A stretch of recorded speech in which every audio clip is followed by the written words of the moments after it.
قمار کنکورس از دیدگاه اسلام چه حکم دارد؟ حرام است یا حلال است؟ من انشاءالله برای شما جوانان عزیز این سالها بسیار من جواب داده هستم. برای شما من جواب میدم، از قرآن عظیم و شان جواب میدم، برای که بفهمید حتی اون شخصیتی که در قلب ذره ایمان دارد میفهمد که حتی کنکورس یا قمار چیست. سوره مائده آیت 90 الله مهربان صراحتا چی میگه؟ اعوذ بالله من الشیطان الرجیم بسم الله الرحمن الرحیم يا أيها الذين آمنوا إنما الخمر والميسر والأنصاب والأزلام رجس من عمل الشيطان فاجتنبوه لعلكم تفلحون. صدق الله العظيم. يا أيها الذين آمنوا در تفسیرها همه آمنو را به معنای عقلا، ای کسانی که شما ایمان آوردید، ای کسانی که شما عقل دارید، با عقل، ای انسانی که شما میگه ما به یگانگی خداوند ایمان دارم، ای کسانی که شما به هستی خداوند شما ایمان دارید، انما الخمر، البته عرق، میسیر، انصاب، پیش فال رفتن، در سر قبرستان مال کشتن و قمار، کنکورسی که امروز شما برپا میکنید، نعوذ بالله حرام است. ای جوان مرد، با والله قسم کسی باشی نباشی خدا خارت میکنه، از الله بترس. قمار این کنکورسی که شما امروز میکنید، چیپته حالی که بلیته داره که میفروشید، با والله قسم حرام است. با قرآن هست است، با ترجمه تاجیکی و با روسی هم هست است. سوره مائده آیت 90 بدر بینید که الله چی میگه؟ یا ایها الذین آمنوا انما الخمر والمیسر والانصاب والازلام رجس من عمل الشیطان. بدر خودم بخونید که الله در اینجا عرق، پیش فال برفتن، در سر قبرستان مال کشتن و قماربازی، کنکورس الله حرام کرده نگه. آن چیزی که الله و رسول من قد حرام کرد، تو چخه دست به اون میزنی؟ چخه؟ آیا شرمه داری؟ خداوند که در یگان بلا و در یگان پرابلم گرفتارت کرد، بعد دیگه یگان چه فایدت نمیکنه. صراحتا تمام علماء گپ زدن که حرام است، با همین سوالمت جوان عزیز، با همین سوالمت فرق نداره. کسی که باشین جوانان عزیز، کسی باشی نباشی، اگر وقتی که خواب حافظه هستی، خواب چیکاره باشی نباشی، وقتی که دست به حرام کرده خدا میزنی، خدا خارت میکنه، خدا ذلیل میکنه، بعد میخیزی در شبکه ها گیره میکنی که مرا کمک کنی، بعد دیگه فایده نداره. جوانان عزیز، ای الله شرم دار، آنچه که الله رسول حرام گردانید حرام است. پیامبر اکرم چی میگه؟ من غشنا فلیس منا.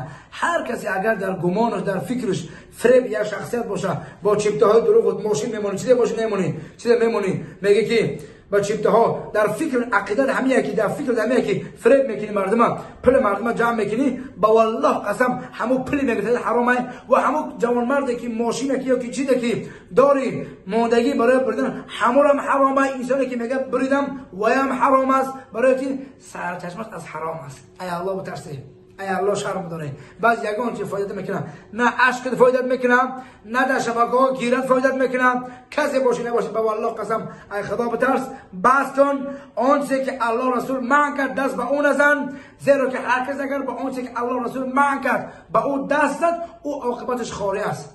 قمچین خدا صدا ندارد، هرگاه که زند دوا ندارد. خداوند بسیار سرهود میکنه، لجام سر میته، چیکار میکنه بکن، لکن در یک درد پرابلم گرفتار میکنه که با والله قسم به درد نه رفیقاتو یگان کس نمیرسه. برای چی؟ از اول ترا میگفتن، همین ملاها ترا میگفتن که حرام است، همین کنکورسی که شما میکنید حرام است، نکنید، ای الله شرم دارید. تا همین روز حیات زندگی شما به کنکورس میگذشت. از کجا عزیز؟ امروز چی برادر است؟ بیا بس کنیم، ای الله بترسیم، با رزق حلال فرزند خود را بخرانیم، تا اینکه فردا کلان که شوند با اخلاق و با آداب و با احترام بشوند. این بود جوانان عزیز 3 سوالی که مختصر در سوال شما جواب دادم. انشاءالله سوالات زیاد هستن، انشاءالله باقی در سوال شما انشاءالله جواب میتون منتظر باشید. در آخر هم خب گفتن هستم که در حق بنده دعاگو باشید. در آخر در حق شما هم دعا میکنیم خداوند یکایی که ما و شما توفیق بده، خداوند ما و شما را اول گوینده را خداوند عمل کردن با امر ممنوع از منکر میسر بگرداند و دوم خداوند دعا میکنیم برادرایی که در همه کنکورس ها و در جهت خداوند اونها را توفیق بده که بس کنن و اون برادرایی که نا احترام برای پدر و مادرشون میکنن با جوانان عزیز الله همتون توفیق بده بس بکنید. خداوند عاقبت کار ما و شما به خیر بگرداند. باقی السلام علیکم و رحمت الله و برکاته. بسم الله الرحمن الرحیم. الحمد لله وحده والصلاة والسلام علی من لا نبی بعده. اما بعد السلام علیکم و رحمت الله و برکاته. برادران ارجمند و مردم شریف زیبای تاجیکستان باید همگی بدانند که وقتی که ما و شما مسلمان هستیم معنای مسلمان چیست؟ یعنی باید حلال از حرام جدا کرده بتواند. وقتی که ما مسلمانیم گفته اگر حلال از حرام جدا کرده نتونیم و برای انسانی که مسلمان باشد و حرام و حلال بخورد این مسلمانی کامل گفته نمیشد. برای این سبب سوالی که این برادر مطرح کرد این بسیار سوالی زیبا هستند. خب دین اسلامی ما حلال و حرام است. برای این سبب برای شما کوتاه که مختصر جواب گفتنی هستم که قرآن برای سوالات همه مردم دنیا پاسخگو است، نه اینکه برای مسلمانای دنیا بلکه برای تمام بشریت کره زمین ده هر سوالی که بکنن قرآن جوابگو است. برای که الله سبحانه و تعالی خودش گفتگی است که و نزلنا علیک الکتاب تبیانا لکل شیء. الله سبحانه و تعالی میگه این قرآنی که برای محمد علیه السلام فرستادم همه علوم و همه مسائل بیان کرده است. من در جوابی در پاسخ این دادرم که درباره قمار پرسید برای شما از قرآن از سوره مائده 90 آیت الله سبحانه و تعالی آشکارا صراحتا میگوید که اعوذ بالله السمیع العلیم من الشیطان الرجیم من نفخه و همزه و نفسه بسم الله الرحمن الرحیم یا ایها الذین آمنوا انما الخمر والمیسر والانصاب والازلام رجس. الله سبحانه و تعالی صراحتا در این آیت میگوید برای کسانی که قمار بازی میکنند، برای کسانی که نعوذ بالله در سر قبرها مال میکشند و برای کسانی که فولبین هستند در یک آیت کوتاه الله سبحانه و تعالی حرام بودن قمار و حرام بودن یعنی قربانی هاشون در سر قبرها کشتن و حرام بودن پیش فولبین رفتن و حرام بودن جادوگری در این آیت الله سبحانه و تعالی بیان کرده برای ما و شما. این قرآن برای کسی است که مسلمان باشد و قبول کننده باشد. این قرآن برای مرد منافق برای آدم متکبر این جواب گفته نمیتونه. برای که آدمی منافق و برای آدمی سرکش قبول نمیسازد. برای کسی مرد مسلمان همون مردی است که با مجرد که شنید حرام قبول میکنه، میگه خداوندا من این کارو میکردم نه فهمیدم که حرام بود است همین کارو دیگر نمیکنم. خب برادر درباره قمار پرسیدن الله سبحانه و تعالی چی میگه؟ یا ایها الذین آمنوا.